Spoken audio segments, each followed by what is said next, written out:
Welcome to Annapolis, the home of the United States Naval Academy, for this non-conference showdown between the Pirates of East Carolina and the midshipmen from Navy. Both teams have struggled thus far through 7 weeks of the college football season.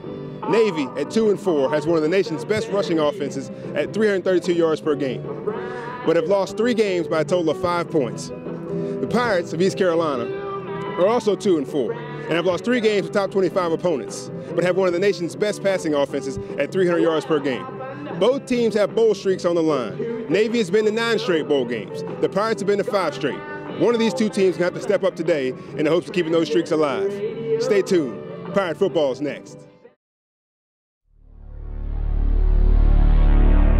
Get here as a freshman, you think this day will never come, and then as you play more and more games and you have to practice and you get the wear and tear on your body, you hope the day comes sooner and sooner, and then all of a sudden when it's here, you think, oh my God, where's the time gone? I can't believe it's the last time I'll ever suit up in this stadium, and it gets really emotional for you, and hopefully these guys will leave with a victory today. Not a bad play set up there. They had a little inside screen for Dwayne Harris, and he's the guy you want with the ball in the middle of the field, but give SMU credit. They rallied to it, made a good tackle. Travis was in press coverage. They tried to go over top of him, and he was right there. This is a huge play because you let him pick up 18 here. All of a sudden, the fans say, oh, here we go again. But you make this stop, and they think the defense has turned the corner, and they're going to stay in this game. Exactly right, and that false start was huge because 3rd and 13 is manageable. You have plays for that, but 3rd and 18 a little different, force them to go with the draw play.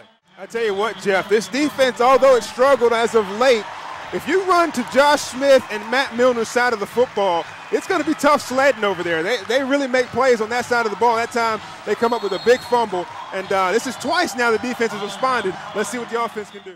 The defense put a little bit of pressure on Dominique that time, and I tell you what, he's going to win that battle every time because he's got 4 or 5 wide receivers to throw to on every play, and he gets rid of it very quickly. Very tentative run that time for Dominic Davis. You know, he's still nursing the injury. Didn't just cut it up in the middle and go. Tried to work it to the outside and couldn't get away. But now that we have this injury timeout, it'll give the Pirate offense a chance to decide whether they want to kick it or go for it here. Jonathan's averaging about 7-8 yards a carry so far, so that was an easy call once you get 4th and 2, just to hand it to him and see if SMU can stop him. Great play. No doubt in this kid's ability, but when he's running in the open field, especially when he's making cutbacks, you can hear everybody kind of holding their breath, making sure he holds on to the football, but nice hard running right there. He did get lucky. He was playing in between 2 receivers. He looked like that Padron was going to go to the out route, and so he was kind of chopping down his steps to go make that play, realized he was going deep, and he could have picked that ball off. But I tell you what, when you're not playing with a ton of confidence, you don't pick passes off. You just make sure the receiver doesn't catch it. Jeff, not getting pressure on Padron, I think, has more to do with the Pirates just not blitzing him. And they're rushing 3 or 4 guys, and they're dropping every linebacker into coverage so they can take away those underneath routes. And even though he's not had pressure on him, he's not really had a whole lot of people to throw to either. Well, I'll tell you what he saw. He saw Emmanuel Davis, who noticed the play coming, and he was kind of playing deep safety over there and made a beeline to the sideline and was going to pick that ball off if he tried to lead him. So he tried to go back shoulder and threw it out of bounds. And the play before that, he jumped up and caught the high snap with one hand. So this is twice now in back-to-back plays. But with that ECU sack, McDonald's will make another donation of $100 to the Ronald McDonald House of Eastern North Carolina. They continue to guard pretty well downfield, and that was like the 2nd or 3rd or 4th check down there for Padron, and he's taking a while back there. They're going to have to mix it up here and maybe blitz him and see if they can get something. I'll tell you what, I got to give a lot of credit to Kyle Padron because you can tell when he drops back, the guy he wants to throw it to more often than not has not been open, and he's checked down, and he keeps finding guys like Fleming.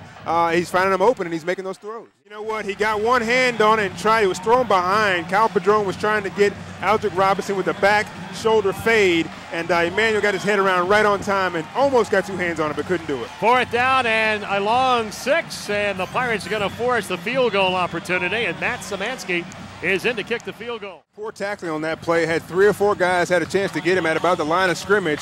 He cut back and ran through a few tackles. Just nice hard running by Zach. He ran all over. Not a smart play there by SMU. They're down 11, and they just need 6 yards. They've been getting Fleming open over the middle. They've been getting Cole Beasley open over the middle, and they try to go downfield to get about 15 on that one. Yeah, I was surprised at that throw myself, Kevin, and here comes the punt.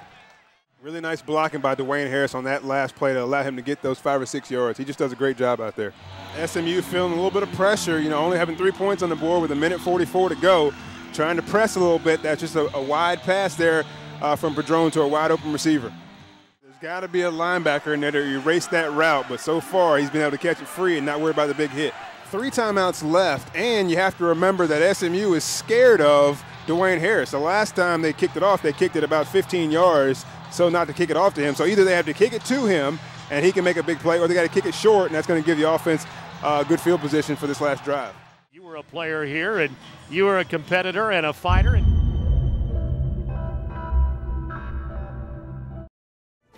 Petey's doing a great job for us here at Overton's. He was recently promoted to product tester, and he's taken that position to a whole new level.